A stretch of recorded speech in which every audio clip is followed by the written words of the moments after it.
आकाशवाणी दिल्ली प्रस्तुत करता है मतदाता जागरूकता पर विशेष फोन इन कार्यक्रम। लोकतंत्र का राज है वोट, जनता की आवाज है वोट, जिसकी धुन पे फिर के जनगण, वो जादू का साज है वोट, ready to vote।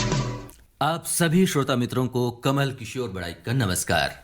मतदाता जागरूकता पर केंद्रित इस विशेष फोन इन प्रोग्राम में आप सभी श्रोताओं का स्वागत है। दोस्तों, प्रत्येक मतदान केंद्र पर मतदाताओं को कोई असुविधा ना हो और वे बिना किसी परेशानी के आसानी से अपना वोट डाल सकें, इस बात का चुनाव आयोग पूरा ख्याल रखता है। हर आवश्यक सुविधाएं मुहैया कराई जाती हैं। निर्वाचन स्वतंत्र, निष्पक्ष और शांतिपूर्ण संपन्न कराने के लिए चुनाव अधिकारी भी पूरी जिम्मेदारी से अपने उत्तरदायित्व का निर्वहन भी करते हैं। चुनाव स्थल पर केंद्रों पर हर संभव कोशिश रहती है कि हर मतदाता के लिए आवश्यक सुविधाएं मुहैया कराएं ताकि मतदाता बूथ तक या पोलिंग स्टेशन पर आएं और मतदान करें। जी हाँ, जिससे कि मतदान 100% हो और मतदान के प्रति उदासीनता ना हो और जागरूकता बढ़े। आज का हमारा ये फोन इन प्रोग्राम इन्हीं विषयों पर केंद्रित है और आज का विषय है मतदान के दिन मतदान केंद्रों पर आवश्यक प्रबंध।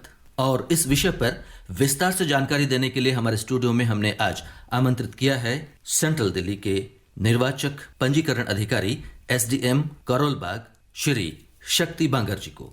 आपका हम स्वागत करते हैं। नमस्कार। आप सबको भी बहुत बहुत नमस्कार। और हमारे साथ मौजूद हैं हमारे स्टूडियो में AERO साहब शौर्यवीर सिंह जी। आपका भी हम स्टूडियो में स्वागत करते हैं। नमस्कार। नमस्कार, आपको बहुत बहुत शुक्रिया। तो दोस्तों, आप इसी वक्त हमारे स्टूडियो में डायल कीजिए हमारा फोन नंबर और फोन नंबर नोट कर लीजिए 23421084। दूसरा फोन नंबर है 23422346। नंबर एक बार फिर से मैं दोहरा देता हूं, 234218084 और दूसरा फोन नंबर है 234223446। इन दोनों फोन नंबर से पहले जो श्रोता दिल्ली से बाहर के हैं वो इन दोनों फोन नंबर से पहले दिल्ली का STD कोड 011 जरूर डायल कीजिएगा। हम आपके कॉल का इंतजार कर रहे हैं। और ये कार्यक्रम आप सुन सकते हैं आकाशवाणी गोल्ड 100.1 मेगाहर्ट्ज पर और इंद्रप्रस्थ चैनल पर मीडियम वेव 366.3 मीटर पर अर्थात 819 किलोहर्ट्ज पर। तो दोस्तों, हम आपके फोन कॉल का इंतजार करें। शक्ति जी, हर मतदान केंद्र पर 100% मतदान हो, इसके लिए जरूरी है कि मतदाता मतदान करने के लिए प्रेरित हो, बूथ तक पहुंचे, पोलिंग स्टेशन तक पहुंचे और आसानी से अपना वोट डाल सके। इसके लिए ये भी जरूरी है कि बूथ पर केंद्र पर मतदाता को कोई कठिनाई भी ना हो पहुंचने में, वहां पर पहुंचने के बाद भी कोई कठिनाई ना हो, सुविधाएं मिले, हर प्रकार की सुविधाएं मिले। तो शक्ति जी, इसके लिए सबसे जरूरी बात क्या है? किन किन बातों का ख्याल रखा जाता है? निर्वाचन आयोग की तरफ से हर तरीके के निर्देश दिए जाते हैं कि कोई भी मतदाता जो अपने मतदान केंद्र पे आना चाहता है उसको किसी भी तरीके की परेशानी ना हो। अगर कोई व्यक्ति 85 इयर्स से ज्यादा उम्र का है, कोई फिजिकली चैलेंज्ड है या उसको कोई और प्रॉब्लम है, इन्फॉर्म है, तो वो अपने BLO के थ्रू या हमारे ऐप के थ्रू अपने रिक्वेस्ट रजिस्टर कर सकते हैं। उनको घर से ही लेके जाया जाएगा और वो डलवा के उनको वापस भी छोड़ा जाएगा। जी हाँ। दूसरा इसके अंदर है कि एक हमारा फॉर्म 12D होता है, वो हम सबके घर पे भिजवा दिया है। तो जो उसके अंदर अपने घर पे भी वोट करना चाहते हैं 85+ या जो पर्सन्स विद डिसेबिलिटी हैं, तो उनके घर पे ही वोट डलवाने के लिए एक पोलिंग की टीम जाएगी। इन सब का एक ही मकसद होता है कि कोई भी व्यक्ति जो वोट डालना चाहता है उसको किसी तरीके की कोई भी परेशानी ना हो। जी हाँ। तो निर्वाचन आयोग हर तरीके के प्रबंध करता है हमारे मतदान केंद्रों पर भी। जैसे वहां पे किसी को भी अगर कोई व्यक्ति चलने में असमर्थ है तो उसको फ्री में व्हीलचेयर प्रोवाइड की जाती है, उनके लिए असिस्टेंट वहाँ पे प्रोवाइड किए जाते हैं। और लेडीज के लिए, जेंट्स के लिए, सीनियर सिटीजन्स के लिए हर तरीके का ध्यान रखा जाता है कि उनकी अलग अलग लाइन भी बनवाई जाती है। किसी तरीके की उनको दिक्कत ना हो तो वहाँ पे बहुत सारे हमारे अधिकारी मौजूद होते हैं और अगर किसी को कोई भी परेशानी है तो उस परेशानी का निवारण वहीं पर ही किया जाता है। और ये सबको हम आप सबके माध्यम से विश्वास दिलवाना चाहते हैं कि आप वोट डालने जरूर आएं। आपको किसी भी तरीके की कोई दिक्कत नहीं होगी, ये हमारा आप सबसे वादा है। जी। हम आपसे सिर्फ एक ही वादा चाहते हैं जी। क्या वोट डालने के लिए घर से जरूर आए। जी जी जरूर आएंगे। और चूंकि आज शक्ति जी और शौर्य जी, यानी कि मैं ये कह सकता हूँ कि हम आज स्टूडियो में शौर्य भी है और शक्ति भी है। क्या कहना चाहेंगे शौर्य जी? धन्यवाद। पहले तो आपने कहा शौर्य है, शक्ति है जी। मैं यहाँ सिर्फ एक लाइन कहूंगा, ना शौर्य है ना शक्ति है, सारी शक्ति सारा शौर्य हमारी जनता के लिए है। और जनता अगर वोट डालने आएगी तभी उसकी परिणति सही रूप में होगी। जी, ये बहुत बड़ी बात कही। जब भी जनता आएगी और जब वोट डालेगी तभी हमारा जो लोकतंत्र है वो समृद्ध होगा, मजबूत होगा और लोकतंत्र हमेशा आगे बढ़ता रहेगा। जी, क्योंकि अब चुनाव नजदीक हैं, कुछ ही दिनों में चुनाव होने वाले हैं और सबके मन में कि सबको वोट डालने जाने हैं, तो लोगों के मन में ये भी प्रश्न होगा कि भाई वहां पर जाएंगे तो क्या क्या सुविधाएं मिलेंगे, किस प्रकार से हमारे साथ ट्रीट किया जाएगा।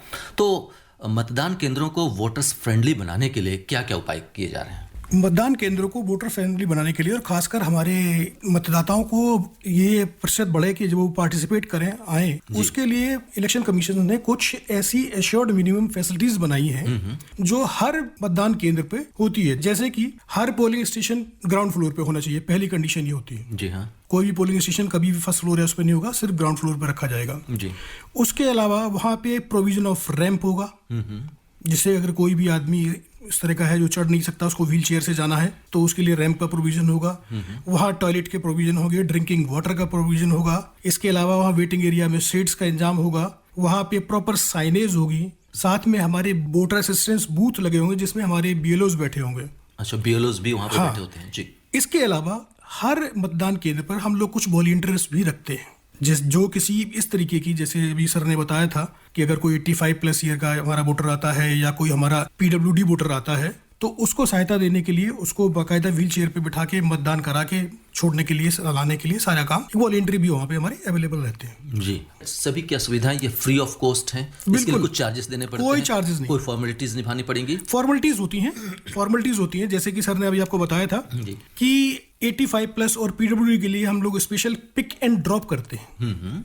मतलब वो उनको घर से लेके आना, मतदान कराना और वापस घर छोड़ना। जी। उसके लिए उन्हें रजिस्टर करना पड़ता है, या तो वो 1950 पे डायल करें, वहां अपने को रजिस्टर करा सकते हैं, या एक हमारा नंबर है उस पर SMS कर सकते हैं। वो नंबर है 7738 299 899 7738 299 899। जी। हाँ। इस पे कॉल करके कोई भी हाँ, इस नंबर पे जो हमने आपको नंबर दिया है इस पे SMS करके और 1950 पे कॉल करके, इसके अलावा सीओ की वेबसाइट पे लॉगिन करके भी वो पिक एंड ड्रॉप की फैसिलिटीज का फायदा उठा सकते हैं। तो क्या इसमें कोई व्हाट्सएप नंबर भी है क्या? इसमें व्हाट्सएप का भी? ये सर SMS जो का नंबर आपको दिया है ये व्हाट्सएप का ही नंबर है। अच्छा, ये व्हाट्सएप का ही नंबर है, इसी से आपको व्हाट्सएप में मैसेज भेजा जा सकता है, आप और कॉल भी कर सकते हैं। बिल्कुल। कई बार ये देखा जाता है कि जो दिव्यांगजन है, यानी कि पीडब्ल्यूडी है या फिर जो एजेड पर्सन है, वो नहीं जा पाते हैं, तो उसके लिए कोई क्या फॉर्म फिलअप करना पड़ता है? बिल्कुल। कब फिलअप करना पड़ेगा? बिल्कुल, वो भी मैं आपको बताऊं, 16 विस्तार पे बताऊं।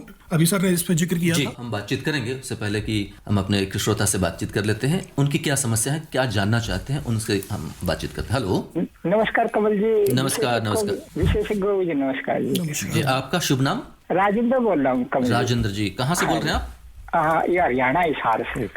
जी, स्वागत है आपका जी। क्या पूछना चाहते हैं? मैं सर जी ये पूछना चाहता हूँ, जैसे प्राइवेट कंपनी हो या सरकारी कर्मचारी हो जी, उस दिन चुनाव के दिन वोट देने के लिए छुट्टी मिलती है, तो दूसरे दिन अगर वो ऑफिस जाएगा तो क्या ये वो विभाग उसकी वो छानबीन करेगा कि आपने वोट दिया या नहीं दिया, तो उसकी छुट्टी लगनी चाहिए नहीं? उनका कहना यह है कि हम एक दिन वोट देने के लिए चले जाते हैं और उसके बाद में दूसरे दिन हमें ऑफिस जाना पड़ता है, तो क्या उसकी भी छानबीन की जा सकती है क्या?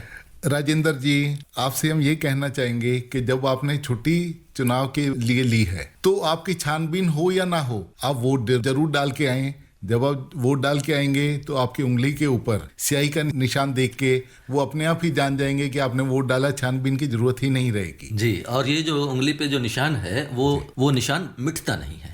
कम से कम 10 दिन तो वैसे ही रहेगा, 10 दिन तक इनकी छानबीन नहीं होगी। जी। अगर छानबीन हो भी जाए तो वो उंगलियों के निशान दिखा सकते हैं। जी, ये बड़ी बात है कि उन्होंने एक अच्छा प्रश्न भी किया है कि हम साबित कैसे करें कि हमने वोटिंग की है नहीं की है, तो वो उंगलियों के निशान देख सकते हैं, कर सकते हैं। जी, अभी हम बातचीत कर रहे थे, क्या उनको कोई जो पीडब्ल्यूडी के लिए जो सुविधा लेना चाहते हैं, कोई एजेड पर्सन लेना चाहता है, तो क्या उसके लिए पहले से या फिर उसी समय कोई फॉर्म फिलअप करना पड़ता है? आपने जो जिक्र किया था, जब बीच में अभी कॉल आ गई थी जी। एक हमारे यहाँ और ऑप्शन दिया गया है, खासकर जो 85 प्लस हमारे सीनियर सिटीजन हैं और हमारे PWD वोटर्स हैं, उनके लिए एक पोस्टल बैलेट की सुविधा दी गई है, जिसे हम लोग अपनी टेक्निकल भाषा में फॉर्म 12D बोलते हैं। 12D। तो अब दिल्ली में जैसे चुनाव है, मैं दिल्ली के बारे में से मैं बात कर रहा हूँ, दिल्ली में जो चुनाव है इसमें अगर कोई भी इस तरह का मतदाता जो 85 प्लस का है या आपका PWD उस कैटेगरी में है, वो अपना 12D भर सकता है। हालांकि हम लोग अभी BLO के थ्रू उनको पास भेज भी रहे हैं और वो हमें इस डिटेल को 4 मई तक जमा करा देंगे कि हम पोस्टल बैलेट के थ्रू मतदान करना चाहते हैं। इसका मतलब क्या हुआ कि चुनाव से कितने दिन पहले तक जमा कराना होता है? इसमें लगभग 20 एक दिन पहले का टाइम होता है। जो जैसे हमारे यहाँ 25 मई का चुनाव है, तो अभी हमारे एक जो टेंटेटिव डेट हमारी है वो 4 मई तक की रखी गई है। हम लोग अपनी विधानसभा में तो कोशिश पूरी ये करते हैं कि भाई उनके पास BLO के थ्रू वो 12D फॉर्म पहुंच जाए, फिर जिसको ऑप्शन भरना हो वो भर के हमारे ऑफिस में, RO के ऑफिस में भेज दे। जी, वो फिजिकली तौर पे भी पहुंचा सकते वो हैं? फिजिकली भी, डाक से भी पहुंचा सकते हैं, जैसी भी उनकी चॉइस हो वो पहुंचा सकते हैं जी। उसके बाद उनके घर जाके हमारी मतकर्मी है उनकी टीम जाएगी जी, और उनके घर जाके उनसे पोस्टल बैलेट पे वोट कराएगी। इसके अलावा क्या वो ऑनलाइन भी फॉर्म भर सकता है? ऑनलाइन में ऐसा कोई उनका वो नहीं है, लेकिन अगर वो फॉर्म ऑनलाइन डाउनलोड कर सकते हैं, ऑनलाइन अवेलेबल है, भर के भेज सकते हैं, लेकिन उन्हें हमारे यहाँ जमा फिजिकली कराना पड़ेगा। अच्छा, जमा फिजिकली ही कराना पड़ेगा, वो ऑनलाइन सबमिट नहीं कर सकता। जी, और इसके अलावा और क्या क्या फॉर्मेलिटी होगी उस फॉर्म को भरने के बाद में? इसके अलावा कोई उनकी फॉर्मेलिटी नहीं। उसके बाद सारी जिम्मेदारी RO के ऑफिस की है। RO अपने आप अपनी टीम को कंस्टिट्यूट करके उनके घर भेजेगा और उनसे पोस्टल बैलेट्स के द्वारा मतदान कराएगा। जी, तो ये जो 12D फॉर्म भरने के बाद में जो आवश्यकता होती है, कुछ डॉक्यूमेंट्स की भी आवश्यकता होती होगी? सिर्फ आपको उस जगह का नागरिक होना चाहिए, मतदाता होना चाहिए, और कुछ नहीं। आपका मतदाता सूची में नाम होना चाहिए, जिस क्षेत्र में आप रह रहे हैं उसी क्षेत्र के RO को आप 12D जमा करेंगे और वही लेकर के जमा कर सकते हैं। हाँ। जमा कर देंगे बिल्कुल। इसमें कोई किसी भी प्रकार की कोई परेशानी नहीं है? नहीं, कोई परेशानी नहीं। कई बार यह देखा जाता है किसी के पास कोई डॉक्यूमेंट्स नहीं है, तो उसमें क्या करना चाहिए? कोई डॉक्यूमेंट्स की जरूरत नहीं सर, मैंने कहा सिर्फ आपको हमारे उस क्षेत्र का मतदाता होना चाहिए। आपके पास इलेक्शन आई कार्ड होगा, आपका नंबर होगा, जो भी मतदाता पहचान पत्र नंबर होता है, जी हाँ, वो होगा, वो भर के उसमें देंगे कि एप्लीकेशन फॉर्म इस तरह से होता है, उसमें लिखा जाता है कि मैं इस नाम से, मेरा इस सीरियल नंबर पे ये मैं मतदाता हमारी संख्या है। वो एप्लीकेशन फॉर्म 12D यही होता है। 12D यही होता है। हाँ। और उसमें कुछ किसी प्रकार के कोई डॉक्यूमेंट्स अलग नहीं, कोई अलग से डॉक्यूमेंट्स लगाने की जरूरत नहीं है। इसके अंदर एक चीज का सबको ध्यान रखना चाहिए कि अगर एक बार पोस्टल बैलेट इशू हो गया जी, वो फिर चुनाव वाले दिन वहां पे जाके वोट नहीं डाल सकते। एक बार बैलेट इशू हो जाने अगर के बाद, आपने पोस्टल बैलेट इशू हो गया जी, तो फिर वो मतदान केंद्र पे जाके मतदान के दिन वोट नहीं डाल सकते। इसलिए जब वो आपके घर पे आ रहे हैं तो आप घर पे ही वोट जरूर कर दें, और वो एक नहीं, वो 3 बार तक आ सकते हैं। 3 बार तक आ सकते हैं पोलिंग डे से पहले जी। 3 दिन तक उनके घर पे आएंगे जी, उनकी सुविधा के अनुसार, तो आप वोट जरूर डालें, क्योंकि पोस्टल बैलेट इशू होने के बाद वो फिर मतदान केंद्र पे जाके अपना वोट नहीं डाल पाएंगे। वो एक प्रकार से कह सकते हैं कि इनवैलिड हो जाता है। हाँ, क्योंकि वो जो मतदाता सूची है जी, उसके आगे पोस्टल बैलेट इशूड की मार्किंग कर दी जाती है। अच्छा, तो जब कोई व्यक्ति अगर ये वहां पे जाएंगे तो वहां पे जो प्रिजाइडिंग ऑफिसर है वो मना कर देंगे कि आप यहाँ पे वोट नहीं डाल सकते, क्योंकि ऑलरेडी आपका पोस्टल बैलेट घर पे इशू हो चुका। ताकि ये इसलिए किया जाता कि कोई एक व्यक्ति 2 बार वोट ना डाल दे। तो यहाँ पर जैसे आपने कहा कि वो 3 बार आ सकते हैं, तो तीनों दिन के उनके साथ में जो प्रिसाइडिंग ऑफिसर्स हैं, जो भी रिटर्निंग ऑफिसर, क्या वो सब सारे यहाँ पर आकर के बैलेट के जरिए वोटिंग करा करके चले जाते हैं? पोलिंग टीम घर पे आती है। पोलिंग टीम पूरी घर पे आएगी जी। वहां तक पोलिंग स्टेशन तक, पोलिंग बूथ तक जाने की कोई आवश्यकता नहीं है। जी जी जी, आप कुछ कहना चाह रहे थे? नहीं, मैं यही कह रहा था कि 3 बार जो कहा ना, वो इसलिए हम लोगों ने ये सुविधा दी है कि मान लीजिए किसी वजह से वो सज्जन, वो व्यक्ति उस समय अवेलेबल नहीं जिस समय हमारी टीम आना चाह रही है, या उनको कोई ऐसी इमरजेंसी आ गई, तो हम दोबारा फिर जाएंगे, तीसरी बार भी जाएंगे। अगर 3 बार के बाद भी वो हमें वहाँ नहीं मिलते जी जी, तो फिर हमारी मजबूरी अलग हो जाती है। फिर हम उससे अलग के उसमें भाई देना ही नहीं चाह रहे, हमारी टीम 3 बार इनको जी आ चुकी है इनके पास। अदरवाइज जो सर ने कहा कि 3 बार हम उसको पूरा ऑफर देते हैं कि हम आज नहीं आ पा रहे, जैसे मान हमने आज का टाइम उनको दिया और उन्होंने कहा हम किसी वजह से आज बिजी हैं। जी जी, आज का विषय है मतदान के दिन मतदान केंद्रों पर आवश्यक प्रबंध। और श्रोता मित्रों, आज हमारे साथ स्टूडियो में मौजूद है निर्वाचक पंजीकरण अधिकारी SDM करोलबाग श्री शक्ति बांगर जी, और साथ में है AERO साहब शौर्यवीर सिंह जी। चलिए एक छोटा सा ब्रेक लेते हैं, फिर आपके पास दोबारा लौटते हैं। मैं मिताली राज हूँ, former India women's cricket team की कैप्टन। चुनाव के इस महापर्व में आप लोग जरूर शामिल हो, अपने राइट का इस्तेमाल कीजिए।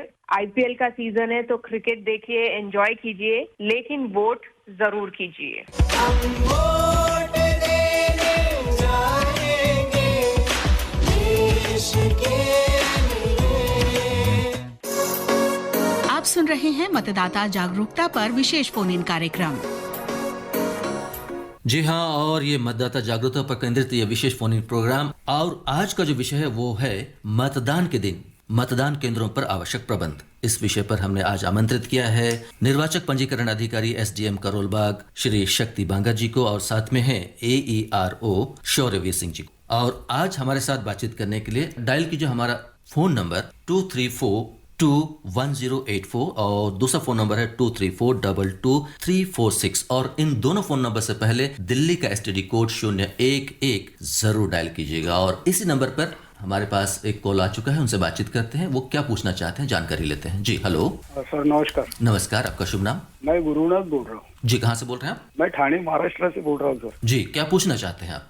सर, मैं पूछना चाहता हूँ सर, ये जो हमारा पोलिंग बूथ या पोलिंग सेंटर पे जैसा आप हमारे देश में तो गर्मी चालू है, टेम्परेचर अपने ऊंचाई पे है, बिल्कुल। तो ये जो कभी कभी जो लंबी लंबी कतारें लगती है, उसमें जो धूप में खड़े होके लोग घंटों तक लाइन में खड़े रहते हैं वोट देने के लिए, तो ऐसी कोई सुविधा होनी चाहिए कि कोई शेड हो और छाव हो वहाँ पे। और कई बार देखा गया है कि लोगों की तबीयत भी खराब हो जाती है, और कई बार मतलब ये बताया जाता है कि पीने के पानी की सुविधा है सब कुछ, लेकिन देखा जाता है कि ड्रिंकिंग वाटर का तो दिखता ही नहीं कई कई जगह पे, पानी का पीने का सुविधा नहीं, और गर्मी इतनी है कि बहुत मतलब इसके बारे में पूछना। थैंक यू जी। शक्ति बांगर जी, हम आपको ये बात बताना चाहेंगे कि निर्वाचन आयोग की तरफ से बहुत क्लियर डायरेक्शंस हैं कि अगर कहीं भी वोटिंग हो रही है तो वहां पे 15 बाई 15 का 15 फुट बाई 15 फुट का एक कवर्ड एरिया बनाया जाए जिसकी छाया के अंदर लोग खड़े हो सके। दूसरा, हर पोलिंग स्टेशन के ऊपर पानी की सुविधा मिलेगी ही मिलेगी, उसके लिए आप बिल्कुल निश्चिंत रहिए। हर पोलिंग स्टेशन के ऊपर पानी का प्रबंध किया गया है। पानी के साथ साथ आपको किसी तरीके की कोई दिक्कत ना हो, कतार भी वहां पे 3 तरीके की लगाई जाती हैं, एक जेंट्स की, एक लेडीज की और एक सीनियर सिटीजन्स की। ये सब इसीलिए किया जाता है कि आपको कम से कम देर वहां पे लगानी पड़े। आपसे ये निवेदन है कि जब आप अपने घर से जाएं तो एक तो जो वोटर स्लिप होती है वो आप अपने साथ में ले जाएं, दूसरा अपने डॉक्यूमेंट्स वो आप साथ में लेके चले जाएं। जैसे कई बार हमने दिल्ली के अंदर भी देखा है कि लोग सबसे ज्यादा कब आएंगे, 10 बजे से पहले, फिर 11 बजे, 11 बजे के बाद में थोड़ा सा समय ऐसा आता है जब वोटर ज्यादा वोट डालने नहीं जाता, फिर वो आएंगे 1:30 बजे के आसपास, उसके बाद में 3 बजे। तो जो समय दोपहर का मिलता है, अगर आप वहां पे जाएंगे उस समय, तो आपको कतार आमतौर पे दिखेगी ही नहीं। जी। हर आदमी क्या करता है, एक सुविधा के हिसाब से चलता है कि मैं सुबह सुबह जाऊंगा, इस वजह से कतार लग जाती है। जी हाँ। पूरे दिन का समय है, आप जब मर्जी आइए, जो आपका मतदान का समय है उस समय तक अगर आप वहां पे आ जाते हैं तो आपका कतार में कोई भी नंबर हो, आपको वहां पे वोट डालने के लिए कोई दिक्कत नहीं होगी, आपका वोट डलेगा वहां पे। और आप वोट डालने आइए, आप सुविधाओं की चिंता मत कीजिए, आपको सारी सुविधाएं वहां पे मिलेंगी। जी, और आपने एक बड़ी बात कही कि वहां पर पानी की भी व्यवस्था होती है। अगर वहां पर कोई टेंट वगैरह जैसे कि बिल्कुल खुले में है तो वो टेंट वगैरह की भी व्यवस्था होती है, और ये पूरा ख्याल रखा जाता है कि मतदाता को किसी भी प्रकार की कोई असुविधा ना हो, किसी भी प्रकार की कोई परेशानी ना हो। जी, एक और फोन कॉल है, उनसे हम जुड़ते हैं, उनसे बातचीत कर लेते हैं। हेलो। नमस्कार। नमस्कार, आपका शुभ नाम? GS चट्ठा बोल रहा हूँ नई दिल्ली से। हमारे जो गेस्ट आए हैं उनको भी नमस्कार। नमस्कार जी। नमस्कार। रामनवमी की हार्दिक शुभकामनाएं। आपको भी बहुत बहुत शुभकामनाएं। Thank you sir. सर, मेरा छोटा सा क्वेश्चन है कि दिल्ली में 25 मई को चुनाव होने हैं और उन दिनों गर्मी अपने पीक पर होगी, तो चुनाव के समय में कुछ बदलाव करने की आपकी मंशा है? सुबह जल्दी हो जाए, रात शाम को लेट होते रहे। दूसरा, अभी बातचीत हुई थी कि वहाँ पे शेड लगे होते हैं, लेकिन शेड ना काफी होते हैं, लाइनें लंबी लंबी लग जाती है, तो इसके लिए थोड़े बड़े शेड या ज्यादा शेड लगाने का प्रस्ताव है कोई? शौर्य जी, क्या कहना चाहेंगे, क्या बताना चाहेंगे? देखिए, जहाँ तक इन्होंने पहला सवाल पूछा कि समय चेंज करने की, जो इलेक्शन का तारीख तय हो गया उसे चेंज करने का कोई अब मतलब ही नहीं होता है, पहली चीज। जहां तक दूसरी बात है, इन्होंने कहा कि वहां पे शेड थोड़ा और बड़ा करना चाहिए। इनके सजेशन को हम लोग लेंगे और अपने आगे रखते हुए शेड और बनवाने की कोशिश वहां करेंगे, अगर ऐसे जहां जरूरत होगी। जिस तरीके से कई जगह ऐसा होता है जहां जरूरत नहीं है, जी। लेकिन जिस पर्टिकुलर जगह पे अगर कोई ऐसी रिक्वायरमेंट है तो हमारे सेक्टर अफसर वगैरह वहाँ जाके असेस करते हैं कि यहाँ पे पोलिंग बूथ ज़्यादा हैं या उस तरह से हमें थोड़ा बड़ा सीट चाहिए, तो बड़ा सीट भी दिया। मतदाताओं की संख्या पर डिपेंड करेगा कि बिल्कुल जी, तो उसमें कितना बड़ा शेड लगाया जाए, कोई छायादार कोई चीज बनाई जाए, तो उस पर डिपेंड करता है। जी, इन्होंने एक बात और कही कि अगर क्योंकि धूप बहुत तेज हो रही है, मई के महीने में धूप तेज हो भी जाती है, तो क्या उस समय उसके लिए समय को बढ़ाया जा सकता है? चलिए इसके विषय में बातचीत करेंगे, लेकिन एक कॉल ले लेते हैं, उनसे बातचीत करते हैं। हेलो, नमस्कार। हेलो, नमस्कार। नमस्कार, आपका शुभ नाम? जी, खेडवा मध्य प्रदेश से देवीदास वाड़ी ले बोल रहा हूँ सर मैं। जी, स्वागत है आपका। क्या पूछना चाहते हैं आप? जी, आप सभी को रामनवमी की हार्दिक हार्दिक शुभकामनाएं सर। जी, आपको भी ढेर सारी शुभकामनाएं, बधाइयाँ रामनवमी की। जी सर, मुझे दोनों आंखों से दिखाई देता है, तो मुझे कैसे जाना चाहिए मतदान करने के लिए? जी, शक्ति जी। आपके पास में 2 माध्यम है जिनके द्वारा आप चुनाव में अपना मतदान डाल सकते हैं। सबसे पहला तो ये है कि आप अपने साथ में एक अटेंडेंट को लेके जा सकते हैं मतदान केंद्र में। वहाँ पे जो हमारा ईवीएम है उसके ऊपर ब्रेल लिपि लगी होती है, उसको छूकर महसूस कर आप अपना वोट अपने कैंडिडेट को डाल सकते हैं। दूसरा तरीका ये है, जो भी आपको बताया गया था पहले भी, कि 12D फॉर्म भर के आप अपने घर पे भी पोस्टल बैलेट के थ्रू अपना मतदान कर सकते हैं।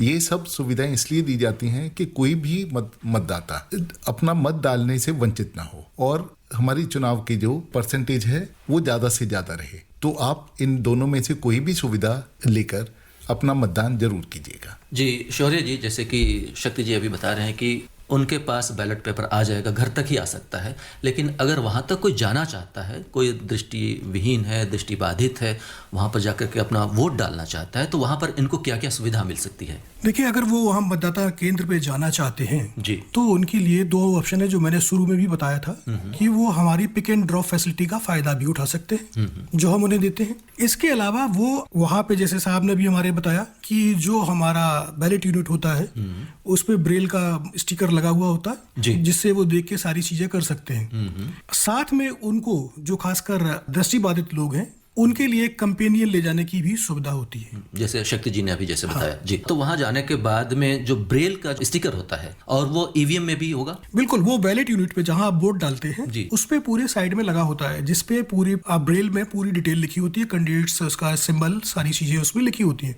जी, तो ये सुविधा का लाभ उठा सकते हैं और इसमें दृष्टिविहीन को या फिर दृष्टिबाधित को किसी भी प्रकार की कोई असुविधा नहीं है। एक और फोन कॉल है, चलिए हम उनसे बातचीत करते हैं और उनका सवाल लेते हैं। हेलो, हेलो, नमस्कार, आपका शुभ नाम? सादर प्रणाम। प्रणाम। रघुविंदर सिंह बोल रहा हूँ, नई दिल्ली 27 से। जी, जोगिंदर जी, क्या? सर, मेरा सवाल ये है कि आपने मतदान केंद्र पर बहुत सी सुविधाओं की बात की, तो कृपया ये बताने का कष्ट करें कि अगर किसी को इमरजेंसी हो जाए तो वहाँ फर्स्ट एड बॉक्स होता है। नंबर 2, अगर किसी को इमरजेंसी में घर में कॉल करना हो, क्योंकि मोबाइल तो वहाँ अलाउड नहीं होता, तो टेम्पररी पीसीओ की भी सुविधा प्रदान करेंगे? आप कृपया बताने का कष्ट कीजिए। जी, शौर्य जी। देखिए, पहला प्रश्न इनका था कि वहाँ पे एक मेडिकल किट की, तो वहाँ पे सभी जगह मेडिकल किट होती है गर्मियों में, जिसमें ORS का घोल और वो सारी चीजें की अरेंजमेंट की जाती है। एक फर्स्ट एड बॉक्स टाइप का रखा जाता है सभी जगह। दूसरी बात, इन्होंने मोबाइल का जो कहा है, मोबाइल ये ले जा सकते हैं, ये मतदान केंद्र में ले जा सकते हैं, लेकिन मतदान कक्ष में नहीं ले जा सकते हैं, जहाँ पर वोटिंग होती है, वहाँ नहीं ले जा सकते। बाहर हमने वहाँ पे इस तरह के अरेंजमेंट भी किए हैं कि वहाँ अपना ये मोबाइल जमा कर सकते हैं। वहाँ पे एक बॉक्स बनाया जाएगा जिसमें अपना मोबाइल जमा कर दे और अपना मतदान डाल के अपना मोबाइल लें और जाए। जी हाँ। ये लेकिन मतदान केंद्र अंदर कक्ष में वहाँ आपको फोन अलाउड नहीं, और पीसीओ की कोई सुविधा सरकार ने अभी तक प्रस्तावित नहीं की है। जी, एक श्रोता मित्र हमसे जुड़ गए हैं, उनसे बातचीत करते हैं, उनकी समस्या सुनते हैं। हेलो जी, नमस्कार। नमस्कार, आपका शुभ नाम? मैं जयकिशन अग्रवाल, साइकिल मार्केट चांदनी चौक से बात कर रहा हूँ। जी, जयकिशन साहब, मेरा 2 क्वेश्चन है। पहला क्वेश्चन ये है कि जैसे मैं ब्लाइंड हूँ और मुझे घर से वोट करना है जी, तो जो टीम आपकी मेरे से वोट कराने आएगी जी, तो क्या मैं अलग से अपने आप बैलेट पेपर देंगे या क्या करेंगे, जिससे कि मैं किसी से भी अपना वोट करा दूं और वो वोट जो है आप सील करके ले जाएंगे, तो क्या वो सुरक्षित है? मेरा वोट वहीं जाके खुलेगा जहाँ काउंटिंग होगी, या वो पहले खुलेगा? नंबर 1। नंबर 2 मेरा ये पूछना है कि जैसे हमारे प्रत्याशी हैं जिन्हें लोकसभा का टिकट मिला है, तो क्या वो अभी शादी में, ब्याह में या किसी फंक्शन में, जागरण में जा सकते हैं या नहीं जा सकते हैं? भाई, ये 2 क्वेश्चन मेरे हैं सर। जी, शक्ति जी। आपके पहले प्रश्न का जवाब ये है कि आपका वोट जो आप डालेंगे वो बिल्कुल सुरक्षित है, आप उसके लिए बिल्कुल भी परेशान ना हों, निश्चिंत रहें आप। जी। दूसरा है आपका जो आपके प्रत्याशी हैं वो रामनवमी में, शादी में या कहीं और जा सकते हैं या नहीं जा सकते, वो मॉडल कोड ऑफ कंडक्ट जो होता है उसका वायलेशन नहीं होना चाहिए जी। मॉडल कोड ऑफ कंडक्ट का वायलेशन हम इस तरीके से कहेंगे कि अगर हम किसी शादी के अंदर गए, हम वहां पे कुछ भी कहें जो ऐसा हो कि जिसके अंदर किसी को लगे कि हम वोट मांग रहे हैं जी, तो वो मॉडल कोड ऑफ कंडक्ट का एक वायलेशन हो सकता है। किसी को हम ये कहें कि वो व्यक्ति अच्छा नहीं है, वो एक वायलेशन हो जाएगा। दूसरा, इसके अंदर जो आपके प्रत्याशी हैं वो कभी ऐसा नहीं कहेंगे, मेरे को बिल्कुल पता है, क्योंकि अगर वो जाके कहीं वोट मांगेंगे रामनवमी के अंदर या शादी के अंदर, तो जो खर्चा वहां का है वो उनके अकाउंट में जाके जुड़ जाएगा। तो कोई भी प्रत्याशी ऐसा नहीं चाहेगा कि कई लाख का खर्चा उसके खाते के अंदर जुड़ जाए और जो उसकी 90 लाख की सीमा है उसको वो क्रॉस कर जाए। तो इसलिए आप उसके लिए बिल्कुल निश्चिंत रहिए, वो बिल्कुल आएंगे और आपके फंक्शंस के अंदर होके जाएंगे। जी जी, और आपका वोट बिल्कुल सुरक्षित है और आप हमें वादा करेंगे कि आप वोट जरूर डालेंगे, क्योंकि आपका एक एक वोट कीमती वोट है, इसलिए आप जाएं। और चूंकि आपके पास जो वोटिंग के लिए जो पोलिंग ऑफिसर्स आते हैं वो वोट कराएंगे, आपके पास जो बैलेट पेपर्स है, चाहे तो ईवीएम मशीन है, वो लेकर के जाएंगे और सुरक्षित तरीके से लेके जाएंगे और आपकी वोट की काउंटिंग भी होगी। आपके पास फिर लौटेंगे, एक छोटा सा और ब्रेक ले लेते हैं। मैं हूं Madan Lal, Indian cricketer, 1983 world champion. मैं लोगों से यही अपील करूंगा कि अपना वोट जरूर कास्ट करें और ज्यादा से ज्यादा लोग बाहर आएं। जब भी कभी इलेक्शन का डेट आए, आप वोट जरूर करिए। हर वोट जरूरी, सबको ये समझाना है, दुनिया में परचम अपना ये लहराना है, सरकार हमारी, अपना ये अधिकार हमारा, लोकतंत्र के आसमान में और उड़ाने भरना है, निरंतर चलना है, हर कदम बढ़ाना है, प्रजातंत्र सींचना है, अधिकार छीनना है। आकाशवाणी दिल्ली प्रस्तुत करता है मतदाता जागरूकता अभियान के अंतर्गत विशेष फोन इन कार्यक्रम हर बुधवार सुबह 10:10 पर, जिसमें आप चुनाव और मतदान के मुतालिक अपनी समस्या या जिज्ञासा को हमारे विशेषज्ञों से साझा कर सकते हैं। हमारे नंबर्स हैं 23421084 और 23422346। एसटीडी कोड है 011। आकाशवाणी के Indraprastha channel Akashvani gold, AIR live news 24/7 और न्यूज ऑन एयर ऐप पर इसे आप सुन सकते हैं हर बुधवार सुबह 10:10 पर। लोकतंत्र के इस महापर्व में आपके साथ है आकाशवाणी।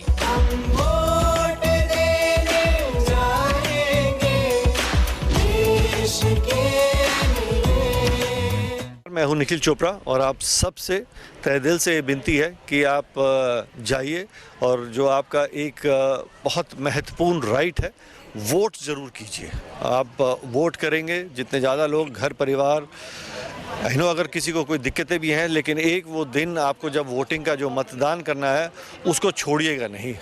5 साल में आपको जो वो मौका मिलता है तो वो आप मौका गवाइएगा नहीं।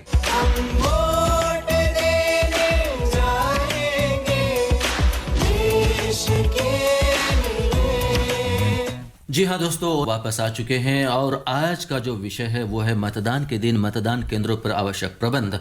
और इस विषय पर आप हमें इसी वक्त फोन कर सकते हैं, डायल कर सकते हैं। हमारा फोन नंबर है 23421084 और दूसरा फोन नंबर है 23422346। और इन दोनों फोन नंबर से पहले दिल्ली से बाहर के श्रोता जरूर डायल कीजिएगा दिल्ली का एसटीडी कोड 011। शौर्य जी, ब्रेक में जाने से पहले हम बातचीत ये कर रहे थे कि और आपने ये भी बताया कि मोबाइल फोन अलाउड नहीं है, लेकिन कई बार ऐसे होता है कि कुछ वोटर्स हैं वो आइडेंटिटी कार्ड नहीं लेके जाते हैं, मोबाइल फोन ही काफी है ये सोच लेते हैं, क्योंकि मोबाइल फोन में आजकल सब कुछ अवेलेबल होता है। तो क्या इस सूरत में मोबाइल फोन अंदर जा सकता है, यानी कि पोलिंग बूथ तक जा सकता है? इसके लिए अगर नहीं जा सकता है तो इसके लिए क्या क्या उपाय हो सकते हैं? देखिए, मोबाइल फोन अंदर बिल्कुल भी अलाउड नहीं ले जाना, वो उसको ले नहीं जा सकते हैं। उनको फिजिकल फॉर्म में कोई भी डॉक्यूमेंट्स जो उनकी आईडी हो, मतलब मैं सिर्फ मतदान पहचान पत्र की बात नहीं कर रहा हूँ, इसके अलावा हम लोग करीब 12 डॉक्यूमेंट्स और अलाउड करते हैं, जिसमें पैन कार्ड, आधार कार्ड, ड्राइविंग लाइसेंस, ये सब। उसकी किसी की भी वो कॉपी लेके जाएंगे, मोबाइल फोन उनको अंदर अलाउड नहीं होगा। जी जी, हार्ड कॉपी ही लेके जाना पड़ेगा। हार्ड कॉपी ही लेके जाएंगे उसकी।